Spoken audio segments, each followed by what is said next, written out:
know, even with Garvey, when he sent his delegation here, it is said that I believe it was President King that he had given at least $15 million to come up to establish his various settlements on key places that were rivers, areas that were neighboring other African countries, because Garvey had a larger plan of wanting to create his United States of Africa, starting with Ghana. Many people think that the idea of the United States of Africa starts with Kwame Nkrumah, but actually it was Garvey who had this vision and saw himself as this provisional president of Africa. He gives King some money. The U.S.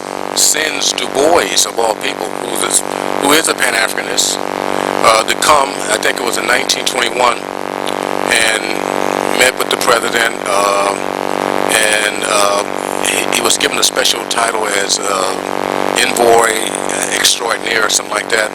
But they made Du Bois pay his own trip to come here.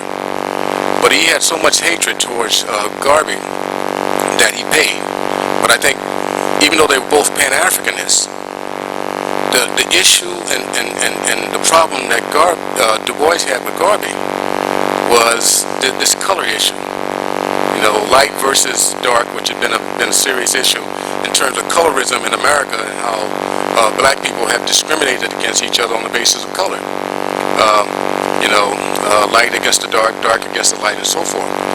And here, this man who he regarded as this uneducated person comes and takes his position on the world stage, and actually, the only time that you really had the opportunity for this Pan-African movement to take off was with Garvey, and yet another Pan-Africanist got here before he did, and they wouldn't even let Garvey's delegation off the boat. They gave him 24 hours to get out of town, and then cut a deal with the Firestone Company, which gave away all that land for virtually nothing, with the promise that Firestone would build all these roads, bridges, hospitals, and schools. They did build some of those things, but it was for only people who worked on their plantation. So Liberians still didn't get what they were supposed to get, but this was something that Du Bois did to help with this negotiation on the part of an American company.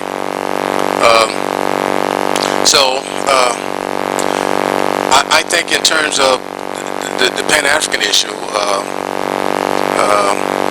what was the second part of your question? I can't think of the other one, and then that would tie me back into what I was saying.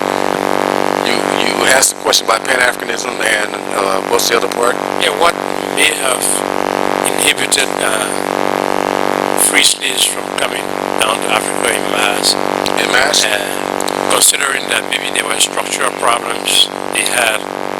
Well, see, the problem is this. You had several black Americans who wanted to make a connection with Liberia in terms of having this mass exodus, okay? And the problem was they wanted to bring people who had the kind of abilities and expertise that can help in nation building, okay? That's the people who are at the top. But the people who were willing to come were the people who had no stake in American society, were the people who were at the bottom and who had no resources. And when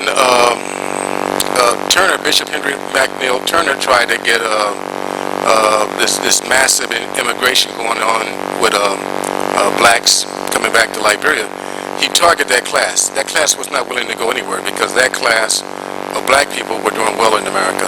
You know, they had money, they had resources, and he wasn't talking to the poor people because he thought they had nothing to offer.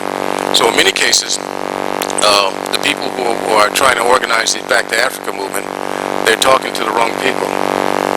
They're talking to the top of the class that are not going nowhere because they're satisfied. They got money and resources, when it's the bottom of the class who have no stake and who are willing to get up, relocate, and start a new life in a new place.